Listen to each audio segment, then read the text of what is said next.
My mother always braided my hair in nice hairdos with sometimes 2 bows in my hair. She wouldn't let me wear my hair loose because my hair was so thick and long. Several of my classmates wore their hair loose, and I loved that. One time I just pulled my braids apart just before going to school so that I would look like them. Boy, that was a wrong thing for me to do. I got scolded and slapped, and my braids were done all over again. You see, my mother feared head lice, since at times some of the children had them, and it would have been hard to get rid of them if they became embedded in my hair. I would like to add here that a child sometimes had a shaved head if she or he did get head lice. That was the quickest way to get rid of everything.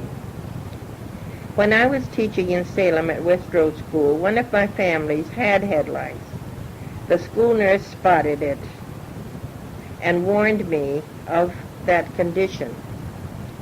I was mortified for fear of getting them into my hair.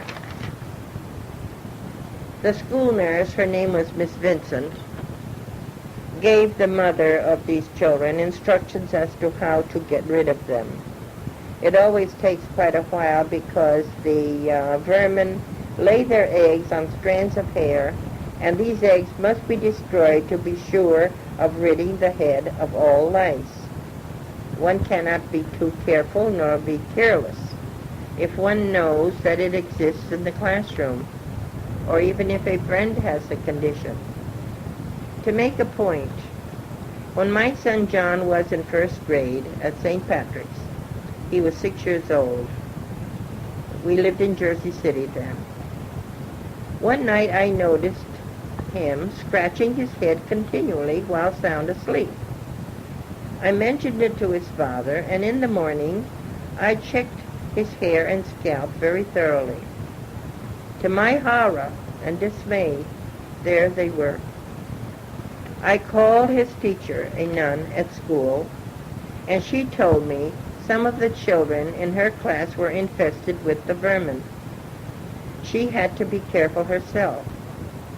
She also told me to contact the druggist who prescribed something with which to shampoo his head every day. All was under control within a week, but it was a chore. I had to hunt for those nits, that's eggs, attached to the hair and crush them between my thumbnails, either on the hair or slide them off and crack them then.